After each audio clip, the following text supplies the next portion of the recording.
कर्म का सिद्धांत। कर्म का यहाँ अर्थ है कार्यों से, अर्थात हम जो करते रहते हैं।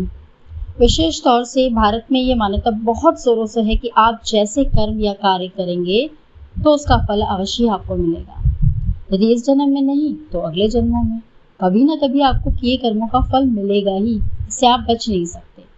और कहते हैं कि आपके कर्म का फल केवल और केवल आपको ही मिलेगा, किसी और को नहीं।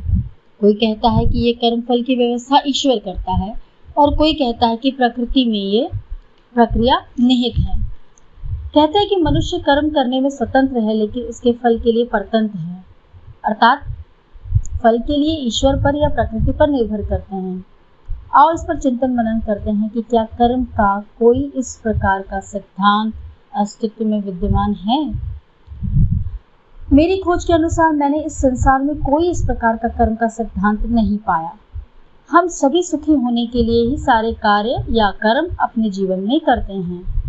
उदाहरण के लिए एक किसान खेत को तैयार करता है किसी फसल के लिए, उसके बाद उसमें बीज बिखेरता है। उनमें से वो बीज उगने लगते हैं जो कि उगने लायक होते हैं और कुछ बीज नहीं उगते, जबकि किसान तो दोनों प्रकार के बीजों के लिए बराबर ही मेहनत करता है, लेकिन बीज की स्थिति के कारण उसके फल में अंतर आ रहा है। कुछ बीज उगते हैं और कुछ बीज नहीं उगते। अब जो बीज उगते हैं उनको भी वो बराबर ही मेहनत करके अपनी फसल को बड़ा करने में लग जाता है, लेकिन पूरे खेत में एक जैसी फसल तो होती नहीं, कहीं अच्छी होती है और कहीं पर कमजोर होती है, जबकि पूरे खेत में वो सब कुछ बराबर ही करता है अपनी ओर से। अब ये अंतर आता है खेत की स्थिति के कारण। कई बार एक ही खेत में अलग अलग स्थान पर अलग अलग प्रकार की उर्वरा शक्ति होती है और उसके अंदर के कारण अलग अलग स्थान पर पौधा अलग अलग क्वालिटी का हो जाता है, जबकि किसान तो अपनी ओर से एक ही जैसी मेहनत या कर्म कर रहा है पूरे खेत में। अब चलो फसल कुछ बड़ी हो गई तो एक दिन कोई जानवर खेत में घुस गया और कुछ फसल को खा गया। अब उतनी फसल किसान के लिए नष्ट हो गई और नष्ट हो गई फसल का कोई फल अब उस किसान को आने वाला नहीं है, उसका फल उस जानवर को चला गया। अब यहाँ प्रत्यक्ष प्रमाण से पता चल रहा है कि किसान कर्म कर रहा है लेकिन उसका फल जानवर को भी जा रहा है, किसान को नहीं मिल रहा। कर्म का सिद्धांत यहाँ टूटता हुआ जानने में आ रहा है।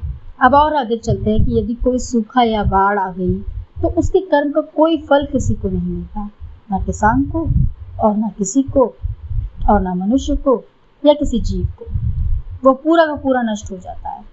तो यहाँ ये कर्म फल का सिद्धांत बिल्कुल ही काम करता हुआ दिखाई नहीं दे रहा। सरकारी और प्राइवेट कर्म एक जैसे होने पर भी उसका फल सभी को अलग अलग मिल रहा है।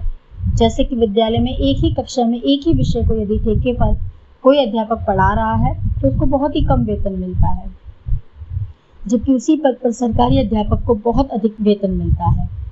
उसके अलावा दूसरी सुविधाएं भी इस सरकारी अध्यापक को मिलती हैं, जबकि ठेके पर काम कर रहे अध्यापक को नहीं। अब बताइए ये कर्मफल का सिद्धांत यहाँ काम कर रहा है?